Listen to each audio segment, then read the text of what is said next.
When it comes to keeping a lid on executive compensation and bonuses, shareholders and regulators have new weapons at their disposal this year.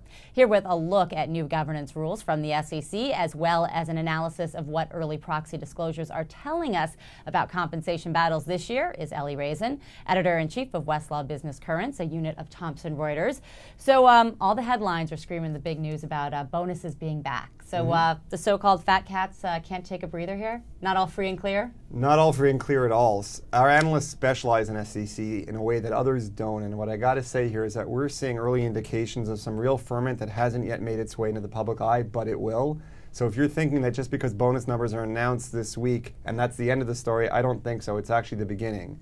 And what we're seeing is some real ferment around a variety of different issues that bubble up to executive compensation, trader compensation, et cetera. So what are the hot ones? Where are you seeing the most interest right now? So it's early days yet for the 010 proxy season, but let me give you a window into what we're starting to see already. There are a few big issues. Say on pay makes most of the headlines, and it absolutely is a big issue, but it's not the only one. Clawback, for example, is another one. Equity versus cash compensation is yet a third. And we're seeing ferment around all of those issues that's bubbling up from shareholders. And why that matters, think Goldman just a few weeks ago. It wasn't the government stepping in and saying, cut your comp.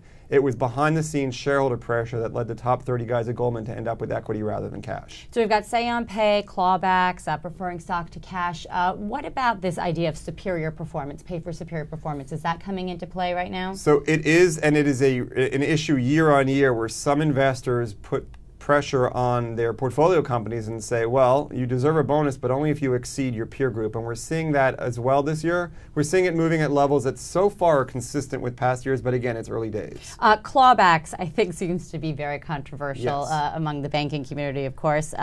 And from 08 to 09, already saw that triple in terms of when proposals were taken to the SEC, whether or not they would take action on them. What are you seeing for 2010 right now? Can you give us a glimpse of where this might be heading? Sure. So most of these proposals that we monitor to get a sense of what's really going on, the bulk of them land on the SEC's desk in February and March.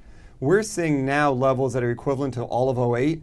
And this is an early warning sign that, this is going to be much like 09, where we saw a sharp spike in the level of clawback-related shareholder proposals. And what about say on pay? Are you seeing an equivalent in terms of the size and magnitude? Even sharper. Say on pay has led to an extremely great increase in the number of shareholder proposals and attempts on the part of companies to have the SEC say, no, you don't have to include that in your proxy, but the SEC all too often says, no, you do have to include it. So as if there weren't enough for companies to deal with, not just shareholders, but also the SEC. We did get final rules from the SEC in December. What kind of impact is that having on compensation and disclosure practices? So regulatory pressure is absolutely up. I think a lot of focus in the news this week has been around how Senator Dodd is retiring and therefore the pressure's off. In fact, that's not the case. The SEC in mid-December put out new rules. Among those rules is basically a requirement that companies do a better job disclosing where compensation presents a material risk to the business of the company.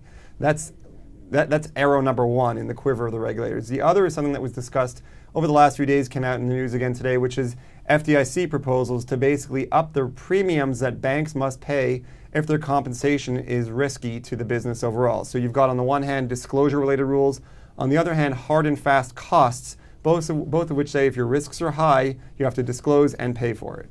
All right, well, Ellie and his team are going to be keeping a very close eye on this in the coming weeks and months, and keep us up to speed on exactly how many more proposals we see and if this early warning sign turns out to deliver as promised right now. Absolutely. All right, our thanks to Ellie Raisin. He's editor-in-chief of Westlaw Business. Appreciate you joining us. For more on this topic, click on the Documents tab below this player or click on the URL address www.westlawbusinesscurrents.com.